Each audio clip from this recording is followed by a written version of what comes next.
말씀 듣도록 하겠습니다. 날강이 피로 물들다 이 제목으로 같이 은혜를 나누기로 원합니다. 오늘 말씀부터 10가지 재앙이 시작이 됩니다. 제가 고민을 했습니다. 10가지 재앙을 하나씩 풀을까 하다가 너무 지루할 것 같아요. 지루한데 하여튼 몇 번에 크게 나눠서 좀 이렇게 정리를 좀 해야 될 것 같습니다. 그런데 10가지 재앙을 이렇게 보면서 왜 10가지일까? 하나님의 능력이면 단 한 가지면 될 텐데 한 번에 끝낼 수 있었는데 왜 이렇게 10번에 걸쳐서 이래야 됐을까?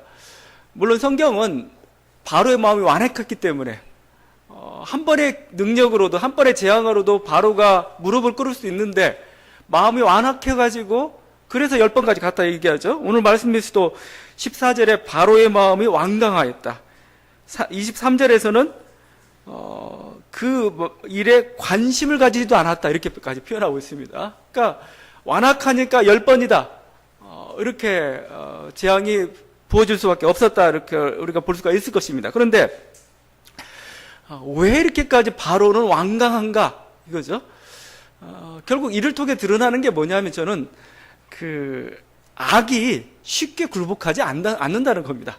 내가 능력 한번 딱 보였으니까 악이 내가 잘못했다 하고 무릎을 꿇느냐 그렇지 않다는 겁니다. 악이라는 것은 너무나 고질적이고 너무나 뿌리가 깊이 박혀있기 때문에 이게 쉽사리 굴복하지 않아요. 쉽사리 뽑아낼 수가 없다는 겁니다. 그러니까 하나님의 능력으로도 10번에 걸친 기적을 행하고 나서야 겨우 그들이 굴복했던 것이죠. 여러분 이 악의 끈질김, 악이 얼마나 견고한지 쉽게 무너지지 않는지를 여러분이 잘 생각하셔야 됩니다. 그래야 여러분이 넘어지지 않아요. 좌절하지 않아요. 왜냐하면 여러분이 막 뭔가 기도 제목을 가지고 아니면 자기 어떤 성격적인 문제, 여러분 인생의 문제를 놓고 막 기도하는데 쉽게 해결 안 되잖아요. 이게 계속 반복되고 막 그럽니다. 그러다 갑자기 우리 막 좌절하기 시작합니다. 하나님 살아계신데 왜 그러냐고. 여러분 이 악이라는 게 쉽게 이렇게 그 뿌리채 뽑아내기가 쉽지 않다는 겁니다. 여러분이 그걸 알면은 그게 어떨 땐 좌절도 되겠지만 저는 어쩔 때는 그게 우리들에게 힘이 됩니다. 여유가 생깁니다. 그래 뭐 오늘은 그러니까 여러분이 그 농사를 지으려면은 좀 인내심을 배워야 됩니다. 막 씨를 뿌렸는데 내일 안 난다고 막 이렇게 안달복달하면은 그 농사 못 지어요. 뿌려놓고 기다려야 되죠. 잡초 제거해놓고 이쪽 조금 한 평, 두 평, 100 이렇게 하면서 서서히 정복해다 어느 순간에 보게 되면은 그게 풍성한 곡식으로 여러분에게 보답을 해줄 겁니다. 인내를 해야 됩니다. 우리들이 악과의 싸움에서 우리가 인내해야 된다는 것, 그리고 이 악이라는 게 뿌리가 견고하다는 것, 쉽게 넘어지지 않는다는 것 여러분이 좀 아셔야 되고요. 어떻게 보면 그래서 하나님께서 그렇게 10가지 재앙을 이렇게 우리들에게 베푸실 수밖에 없었다. 또 그게 바로 완강했다. 그 말에 담긴 의미라고 저는 생각을 합니다. 역사를 바라볼 때 이런 관점이 필요합니다. 요즘 현 정권이나 집권 세력의 어떤 모습들을 보면 좀 어떤 답답할 때가 너무나 많아요. 부도덕하고 뻔뻔하고 무능력한 모습을 보이고 있죠.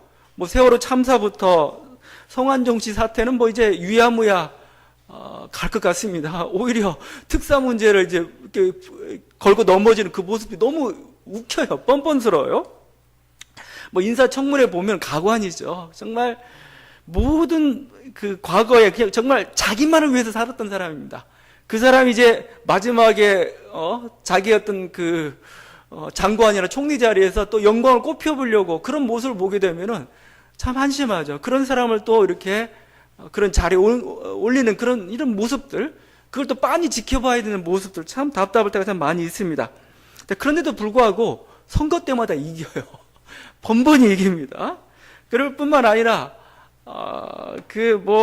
주요 언론들이랄지 아주 주요 어떤 그런 기관들은 전부 다 쉽게 얘기하면 지금 전 집권 세력, 보수 세력들 다 장악하고 있죠.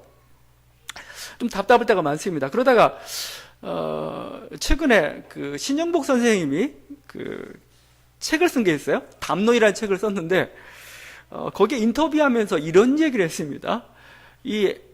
우리 어떤 약의 뿌리가 깊다는 얘기하면서 이런 얘기했어요. 우리만 하더라도 분단과 외세 그리고 임난 이후 한 번도 바뀌지 않은 노론세 권력의 오래된 지배 구조가 강력한 권력을 행사해 왔잖아요. 이분의 통찰은 노론 세력이 지배한 이후 지금까지 지배하고 있다는 겁니다. 임난 이후 인조 반정으로 광해군을 몰아내고 나서 지금까지 우리나라 지배 권력은 한 번도 안 바뀌었습니다. 대표적인 이제 어느 때가 이 노론 세력이 한일 합방, 그러니까 우리가 일제 강점이 시작되는 그때도 영향을 미쳤습니다. 총독부에서 합방 은사금을 제일 많이 받았다는 거죠. 그들이 노론이 56명, 소론이 6명, 대북이 1명이었습니다. 압도적으로 노론이 많았죠. 한일 합방이 어떻게 보면 주축이었습니다.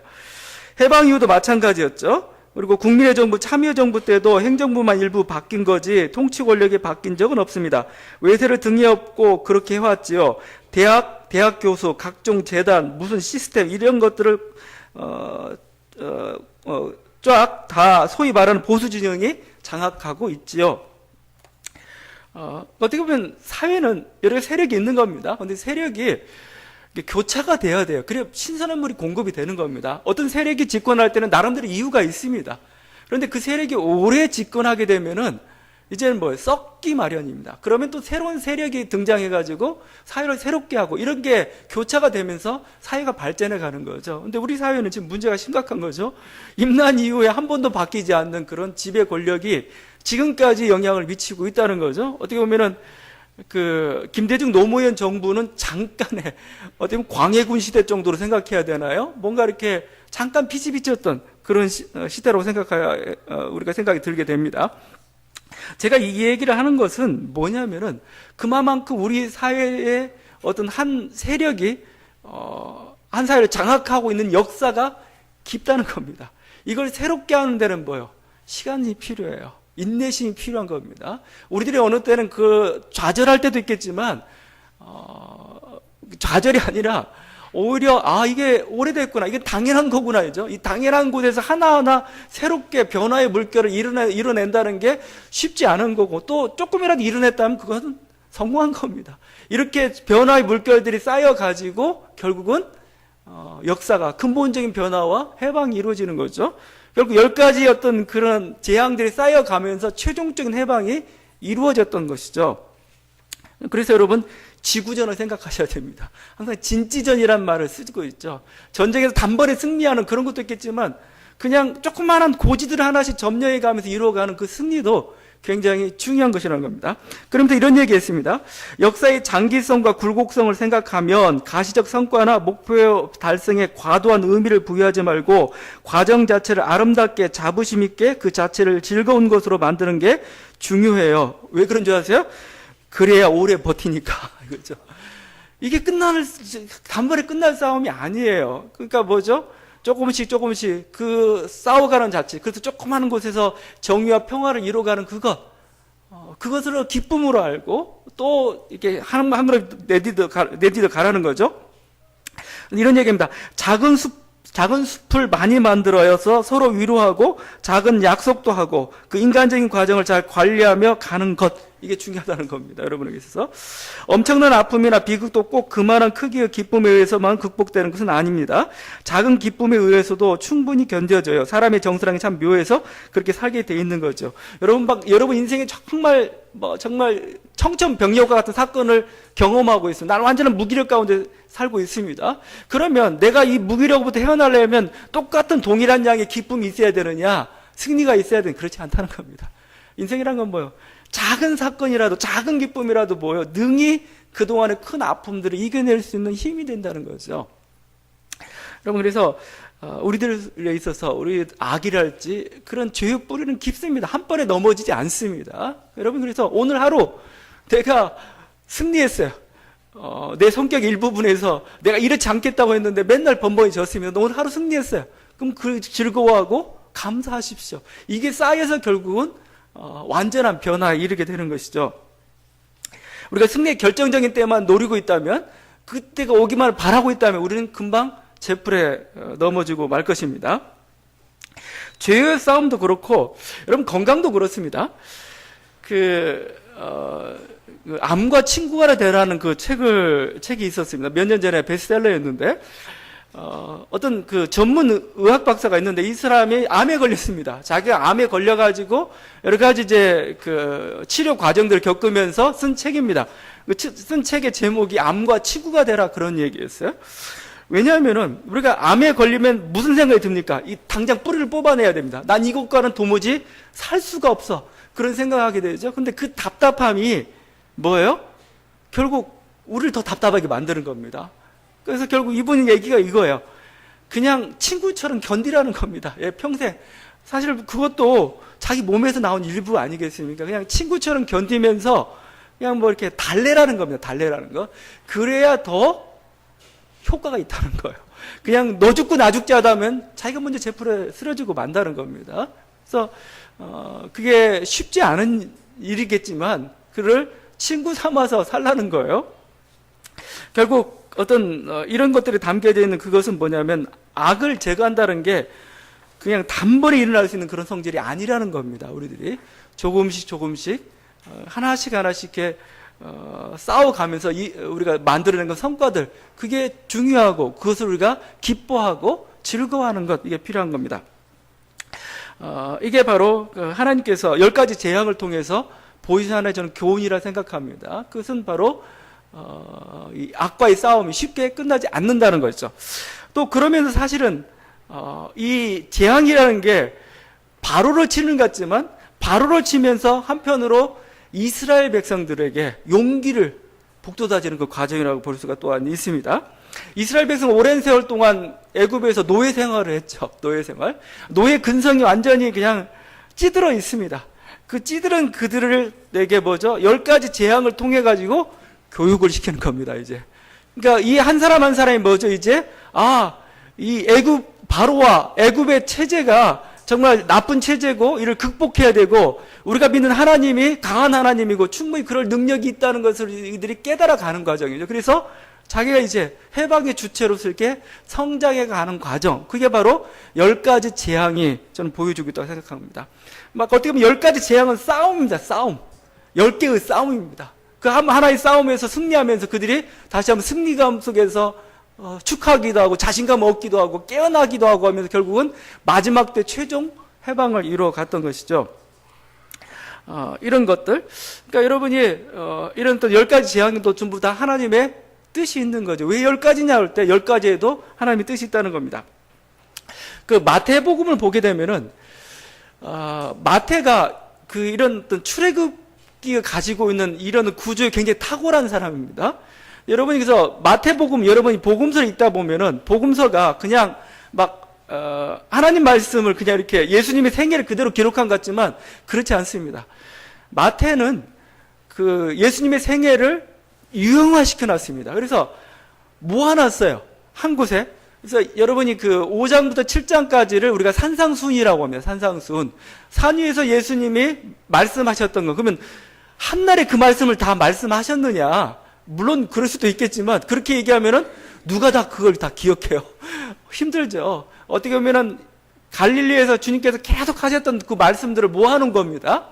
근데 산 위에서 말씀하고 있습니다. 그래서 학자들은 이렇게 표현합니다. 이 산은 이스라엘 백성이 출애굽해서 하나님을 만났던 신의 산과 마찬가지다. 신의 산에서 율법의 하나님의 말씀을 받았듯이 뭐죠? 마치 예수님께서 그 갈릴리에 있는 그 온 백성들을 향해서 하나님의 말씀을 증거해 준 게 산상수훈입니다. 5에서 7장입니다. 제가 여기에 초점이 있는 게 다음입니다. 여러분 8장과 9장이 있습니다. 여러분이 성경을 좀 잘 읽어봐야 됩니다. 8장과 9장은 기적 모음집입니다. 기적 모음. 기적을 모아놨는데 나중에 한번 집에 가서 한번 성경 한번 읽어보세요. 기적이 몇 개인 줄 아세요? 10개입니다. 10개. 8장과 9장에 예수님이 이 공생의 기한 동안에 행했던 그 중요한 기적들을 모아놨는데 10개입니다. 왜 10개겠어요? 출애굽기에 10개의 재앙을 지금 같이 연상시키는 겁니다. 10개의 기적들을 거기다 모아놓고 있습니다. 결국 이 10개의 기적을 통해서 뭐죠? 말씀을 받았던 이들이 뭐죠? 그 말씀의 능력이 삶 속에 나타나고 그래서 그들 한 사람 한 사람들이 뭐죠? 깨어나는 과정들. 그냥 예수 그리스도가 정말 우리의 메시아고 또 그분의 아래에서 그분의 그 가르침과 그 능력 안에서 한 사람 한 사람이 제자로 탄생되어 가는 과정. 이게 8장과 9장입니다. 그래서 10장에 넘어가면 더 재밌는데 10장에 결국 어떤 얘기가 나오냐면은 제자들을 파송합니다. 멀리 이렇게 제자들을 선교사로서 파송하고 있는 거죠. 결국 그 하나의 완성된 모습이죠. 결국 저는 이게 이스라엘 백성이 10가지 재앙을 통해서 하나님의 정말 어떻게 보면 주체된 그런 인간들로 세워져 가고 또 예수 그리스도의 그 놀라운 10가지 능력을 통해서 기적을 통해서 갈릴리 백성들이 그리스도의 제자가 되는 과정들을 보여주고 있는 거죠. 여러분 그래서 이스라엘 백성이 출애굽할 때 성경에 뭐라고 표현하고 있냐면 12장 4절인데 430년이 마치는 그날에 여호와의 군대가 다 애굽 땅에서 나왔은즉 뭐라고 표현해? 여호와의 군대가 나왔다 이겁니다. 그전에는 오합지졸했습니다. 막 모세의 말도 듣지도 않고 하나님도 의심하던 그런 자들이었습니다. 그런데 10가지 재앙을 통해서 그들이 주체적으로 깨어나고 이제 출애굽해서 나가는데 성경은 뭐라고 표현하냐면 여호와의 군대다. 여호와의 군대. 그야말로 뭐죠? 오합지졸에서 군대가 돼가지고 이렇게 나가고 있다 말씀하고 있습니다. 여러분 우리 인생 속에 여러 가지 연단들도 있고 그럴 겁니다. 하나님이 내 기도에 대해서 하나님 내 문제에 대해서 속히 해결해 주지 않을 때가 있고 그렇습니다. 여러분 그때 좌절하지 마세요. 오히려 이것을 연단의 기회로 생각하십시오. 하나님께서 우리를 더 단단하게 하신다 이거죠. 우리를 더 훈련하신다 이거죠. 그래서 여러분 일반 현역은 우리 때는 6주 훈련을 받았습니다. 그리고 자대에 배치받습니다. 현역보다 조금 낮은 방위는 볼 때는 4주인가요? 4주인가 몇 주 하여튼 받았습니다. 근데 장교는 6개월을 훈련받습니다. 왜 그렇습니까? 장교기 때문에 그런 거예요. 장교는 그냥 혼자 자기 인생 책임지는 그런 존재가 아니에요. 자기 소대원들을 책임져야 될 존재이기 때문에 더 많은 훈련이 필요한 거죠. 우리 인생 속에서 여러분이 속히 어떤 하나님의 능력이 나타나지 않다든가 무슨 어떤 인생의 답이 떨어지지 않을 때 왜 내 기도를 듣지 않으시는가 이렇게 생각하지 마시고 하나님께서 나를 연단하고 계신다 이거죠. 더 큰 계획과 뜻 가운데서 연단하고 계신다. 여러분 이렇게 생각할 수 있길 바랍니다. 이스라엘 백성 10가지 재앙을 통해서 바로를 쳤을 뿐만 아니라 이스라엘 백성을 연단시킨 겁니다. 그래서 그들이 나올 때는 이제 여호와의 군대가 되어가지고 이렇게 나아가고 있습니다. 자, 오늘 그런 내용들이 이제 10가지 기적 가운데 이렇게 담겨져 있는 거죠. 10가지 기적을 이제 베풀기 전에 맛보기 기적처럼 하나 보여주는 게 있죠. 지팡이로 뱀을 만드는 겁니다. 근데 이게 맛보기 기적이 아닙니다. 이것도 굉장한 어떤 의미들을 좀 담고 있습니다. 지금 모세와 아론이 있는데 하나님이 아론 보고 네가 가지고 있는 지팡이를 던져라 바로 앞에서 그러면은 그게 뱀이 될 거라고 이렇게 합니다. 그랬더니 이 모습을 보더니 그 애굽의 술사들도 뱀을 만들 줄 알았나 봐요. 막 자기들 이렇게 지팡이를 던집니다. 그러니까 뱀이 여러 마리가 나온 거죠. 근데 뭐죠? 그 아론의 지팡이로 만든 그 뱀이 다 삼켜버리고 맙니다. 그리고 이제 하나의 이건 뭐 10가지 재앙 중에 들어가지는 않지만 한 서론적인 하는 그런 재앙 어떤 능력을 하나님께서 베푸시죠. 그런데 이렇게 근데 다른 게 아니고 뱀이란 단어가 문제입니다. 이 뱀인데 이 장면 보면 뱀이 딱 맞을 것 같아요. 애굽의 뱀은 뭔가요? 코프라인가요? 여러분 코프라를 연상시켜야 되는가요? 코프라일 수도 있겠어요. 근데 히브리어에서는 이 뱀이란 단어를 탄닌이라는 단어를 쓰고 있는 거예요. 탄닌. 근데 탄닌이 뱀으로도 번역할 수 있지만 악어로도 번역할 수가 있습니다. 그리고 용으로도 번역할 수가 있습니다. 바다 괴물로도 번역할 수 있는 게 이 탄닌이라는 단어입니다. 여러분 그래서 창세기 1장에 하나님이 바다의 물고기, 큰 물고기를 만드시고 이렇게 했죠. 제가 옛날 창세기 강의할 때 얘기했는데 큰 물고기가 영어로 보면 시 몬스터라 나왔습니다. 시 몬스터. 바다에 사는 괴물을 하나님께서 만드셨다 이렇게 표현하고 있습니다. 그때 쓰고 있는 단어가 탄닌입니다. 그러니까 괴물 같은 걸 지금 만든 겁니다. 근데 이 괴물은 뭐냐? 근데 괴물은 혼돈의 항상 중심에 있는 겁니다. 뭔가 혼란과 어두움의 세력. 그래서 요한계시록에서는 사탄을 옛 뱀이라고 표현하고 있습니다. 그리고 뭐 용이라고도 표현하고 있죠. 하나님은 어떠한 분이시냐? 그것들을 발로 밟고 정복하는 그런 존재입니다. 시편의 표현입니다. 주께서 주의 능력으로 바다를 나누시고 물 가운데 용들의 머리를 깨뜨리셨으며 리워야단의 머리를 부수시고 그것을 사막에 사는 자에게 음식물로 주셨으며 용들의 머리라고 합니다. 탄닌이라는 단어를 쓰고 있습니다. 그러니까 뭔가 악의 어떤 결정적인 세력들을 하나님께서 무너뜨리셨다, 이런 표현인 거죠. 그래서 그런지 그 헬라어 70인요, 이 히브리의 성경을 헬라어로 번역한 겁니다. 거기에서는 이 헬라어로 뭐라고 표현하면 드라콘이라고 표현해요. 드라콘. 여기서 나온 게 영어 드래곤이죠. 용입니다. 용. 이 단어가. 그러니까 지팡이로 만든 게 여러분 그냥 뱀만 딱 생각하는데 악어일 수도 있고 용일 수도 있는 뭔가 그런 존재를 이렇게 만든 거죠. 에스겔서에서는 이 뱀의 정체에 대해서 이렇게 밝히고 있습니다. 애굽의 바로 왕이여, 내가 너를 대적하노라. 너는 자기의 강들 가운데 누운 큰 악어라. 스스로 막 이르기를 나의 이 강은 내 것이라. 내가 나를 위하여 만들었다 하는도다. 이 악어라는 단어가 또 탄닌입니다. 그러니까 내가 바로가 이 나일강의 악어예요. 악어가 돼가지고 내가 왕이야 이러고 있는 것이죠. 자, 여러분, 이런 지팡이를 지금 뱀을 만들었는데 하여튼 뱀이 상징하는 게 많다는 겁니다. 결국 어둠의 중심이고 어둠의 세력인데, 그럼 바로일 수도 있고 지금 애굽을 장악하고 있는 어둠의 세력일 수도 있고 그렇습니다. 근데 뭐예요? 하나님은 뭐예요? 지팡이로 어둠의 세력들을 만드는 존재입니다. 창세기 1장에 나와 있는 거죠. 그 다음에 또 뭐죠? 자기 뜻대로 뭐예요? 그 어둠의 세력들을 또 통제하는 그런 분으로서 지금 보여주고 있는 것이죠. 여기서 보여주는 하나님은 역사의 주도자라는 겁니다. 역사의 주권자라는 겁니다. 여러 가지 우상들이 있고 여러 가지 어둠의 세력들이 있지만 뭐예요? 그걸 궁극적으로 만들고 조정하고 통제하는 사람은 나라는 겁니다. 여호와인 나다 이거죠. 여러분, 그래서 이 10가지 기적과 함께 항상 나오는 그 단어가 하나가 있습니다. 내가 여호와인 줄 알게 하리라 합니다. 내가 여호와인 줄 알게 하리라 그러죠. 능력으로서 니네가 여러 우상들을 섬기고 있지만 어둠의 세력들을 섬기고 있지만 그들은 아무것도 아닌 것을 내가 내 능력으로 보여주겠다 이겁니다. 여러분, 그래서 오늘 말씀도 그렇죠. 여호와가 누구냐라고 바로는 물었는데 하나님은 17절에 나를 여호와인 줄 내가 알게 하겠다 하고 있죠. 그래서 여러분 10가지 재앙이라고 했는데 10가지 재앙을 그냥 자연과 동반된 재앙으로만 생각하면 오산입니다. 모든 10가지 재앙에 신들이 들어가 있는 겁니다. 우상들과의 싸움이죠. 제가 한번 볼게요. 첫 번째 재앙인 나일 강물이죠. 나일 강물 피로 변하게 만들었습니다. 나일강과 관련된 신이 있습니다. 나일강의 신이 크놈입니다. 그 다음에 하피, 그 다음에 오시리스 신과 관련되어 있습니다. 그러니까 나일강은 피로 물들였다는 것은 그들의 우상들을 무력화시켰다는 거죠, 하나님이. 두 번째 개구리 재앙은 여기도 신이 있습니다. 헤케트 신이라고 있습니다. 헤케트 신, 다산의 신입니다. 다산의 신을 무력화시키고 있습니다.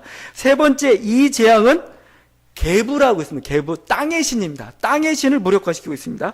네 번째 파리 재앙은 케바파, 이건 갑충류들의 신입니다.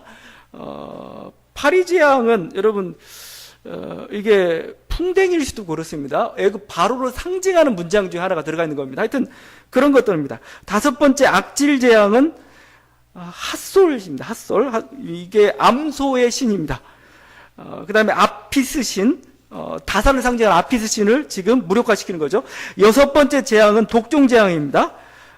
육체의 신인 타이폰을 무력화시키고 있습니다. 일곱 번째 우박 재앙은 누트 신과 싸우고 있습니다. 하늘의 여신입니다. 누트는.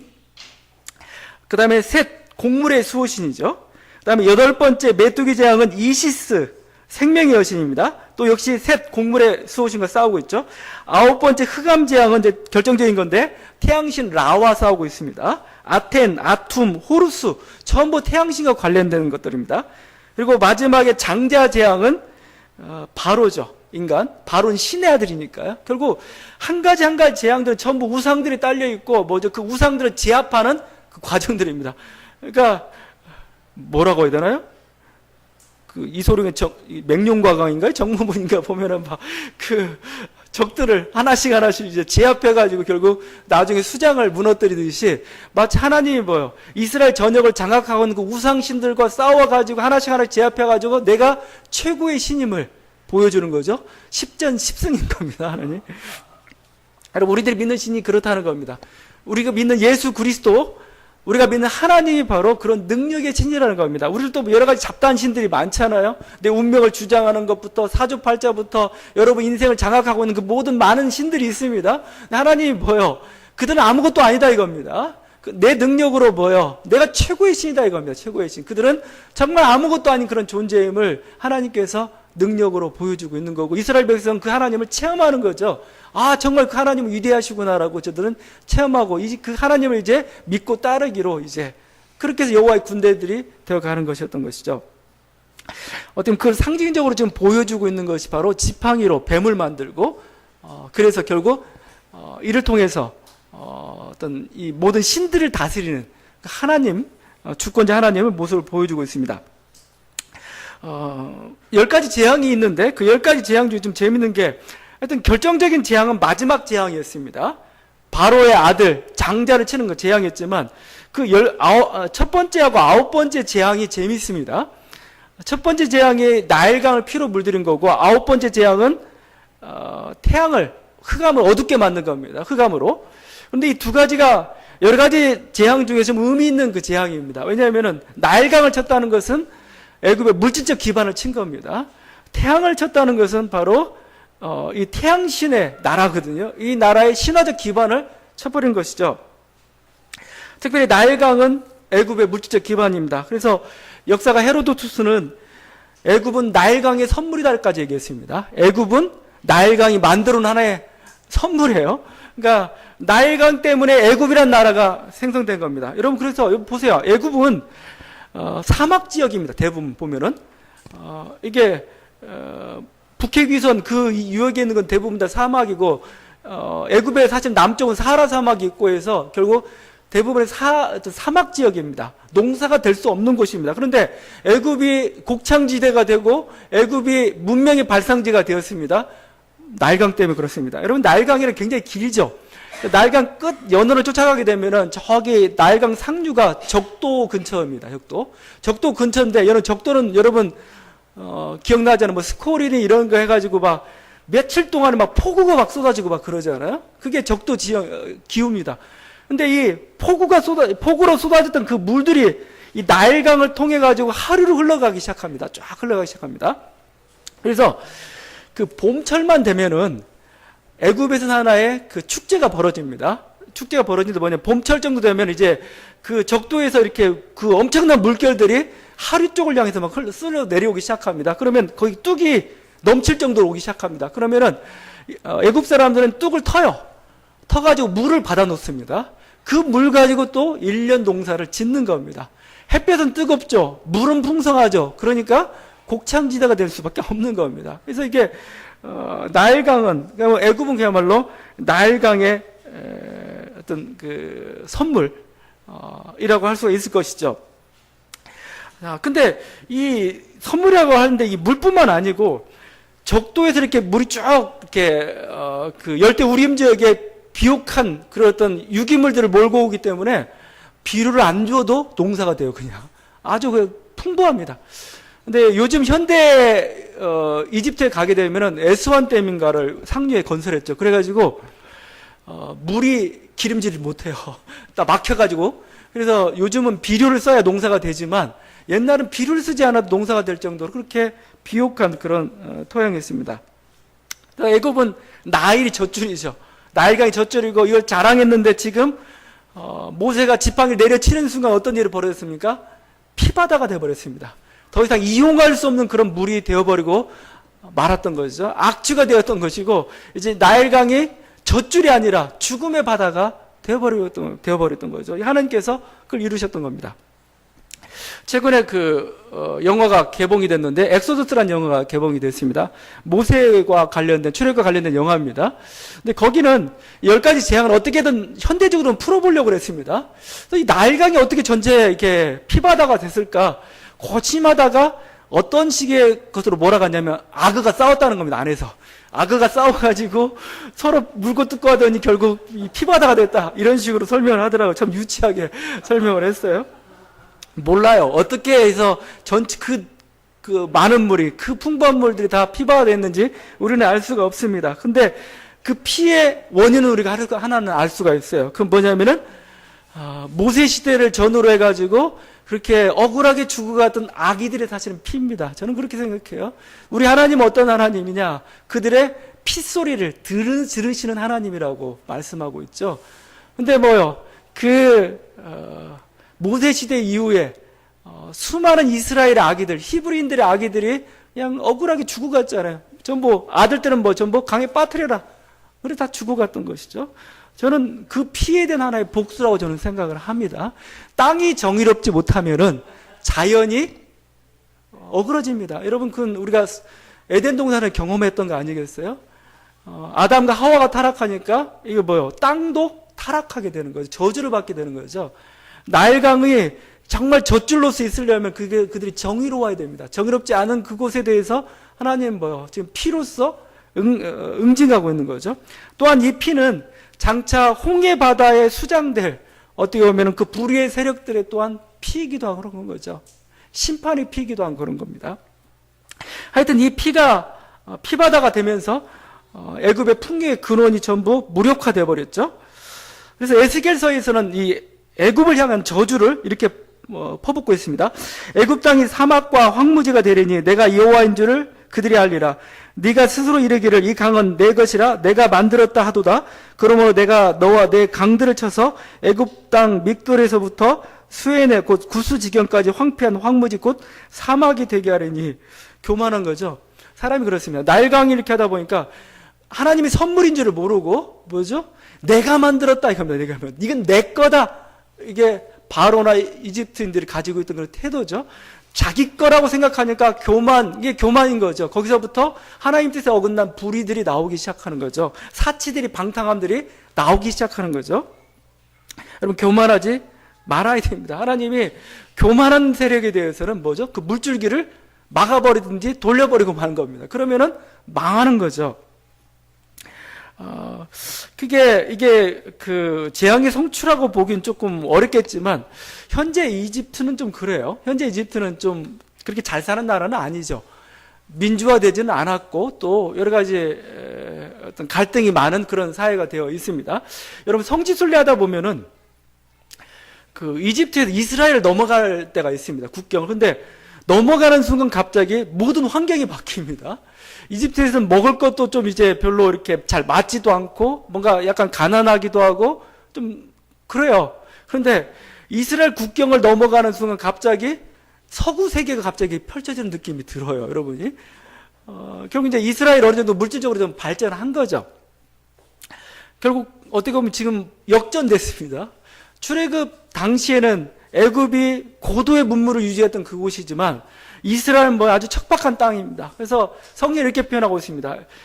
애굽은 그냥 물만 퍼올리면 되는 그런 곳이지만 이스라엘은 정말 어떻게 보면 이렇게 하늘에서 내리는 그 천수답이죠. 그렇게 농사를 지었던 그런 곳이었습니다. 근데 바뀌어져 버렸습니다. 오히려 이스라엘 쪽이 푸르고 낙원처럼 되어버렸고 애굽은 삭막한 곳이 되어버리고 말았던 것이죠. 여러분, 하나님께서 역사의 물줄기를, 강줄기를 막고 돌려버리면은 결국 그게 정말 영원할 거라고 생각했던 그것이 여러분 저주의 땅이 되어버리고 마는 것이죠. 그래서 우리 인생도 마찬가지입니다. 하나님이 복을 주셔야 복이 되는 거지, 그걸 막 교만하게 내 거다, 내가 했다, 하나님 거기에 대한 항상 심판이 있다는 겁니다. 우리가 항상 고백하는 하나님이 생사화복을 주관하신 하나님이잖아요. 생사화복을 주관하신 하나님, 그 하나님 앞에 겸손해야 되는 겁니다. 이번에 보니까 천병희 씨라고 있습니다. 천병희 선생님. 이 사람은 고대 헬라 문학 작품들 전문 번역가입니다. 전문 번역가인데 이번 인터뷰한 게 실렸습니다. 그리스 비극에 대해서 자기 이제 권장할 만한 책으로서 설명하면서 이렇게 얘기합니다.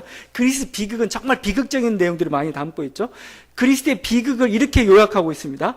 인생은 반전이 심하다. 그러니까 언제 어떻게 될지 알 수 없는데 좀 잘 나간다고 해서 교만하지 말고 항상 겸손하고 경건하게 살아라. 신은 인간을 하루아침에 세울 수도 있고 넘어뜨릴 수도 있다. 이게 그리스 비극의 결론이죠. 하나 이 내용을 요약한 겁니다. 우리 인생도 이렇게 요약할 수가 있는 거죠. 우리 인생이라는 게 잘 나간다고 해서 끝까지 잘 나간다는 건 아닙니다. 또 아래에 있다고 해서 꼭 또 그렇게 되는 건 아니죠. 하나님이 생사업을 주관한 하나님께서 어떻게 결정하느냐에 따라서 우리 인생이 그렇게 된다는 것이죠. 결국 우리들에게 필요한 건 뭔가? 우리가 하나님이 누구신지를 알고 하나님의 뜻을 쫓아서 살아가는 것. 이게 경건입니다. 경건. 경건하던 게 결국 뭐겠어요? 하나님 뜻이 무엇이고 내가 하나님 편에 서서 사는 삶. 그런 인생을 하나님께서는 복 주시고 그런 인생을 하나님께서는 정말 영원한 생명을 약속하고 계시다. 이게 성서의 증언이 아니겠습니까? 다시 한번 우리가 오늘 그 10가지 재앙으로서 바로를 치신 하나님을 통해서 그 능력의 하나님이 우리 하나님이시다. 내 편이시다. 아니 우리가 그 하나님 편이 되어야 된다는 그것을 다시 한번 생각할 수 있기를 바랍니다. 그 하나님 안에 정의가 있고 평화가 있고 안식이 있고 풍요가 있고 생명이 있고 축복이 있고 미래가 있다는 게 바로 성서의 증언이고 여러분 바로 이 하나님 편에 서서 하나님이 약속한 그 미래에 놀라운 약속을 받는 저와 여러분들 간절히 바랍니다. 기도하시겠습니다. 우리 같이 다시 한번 우리가 기도할 때 우리가 믿는 하나님이 누구신가 다시 한번 우리가 바라볼 수 있기를 바랍니다. 우리가 이렇게 오랫동안 또 인생 여러 가지 파고들을 이렇게 겪다 보면은 그 하나님을 놓쳐버릴 때가 많습니다. 그래서 마치 자연 법칙과 사회 법칙대로 내 인생을 바라볼 때가 참 많이 있는데 다시 한번 그 능력의 하나님을 우리로 하여금 바라보게 하여 주옵소서. 같이 기도하도록 하겠습니다.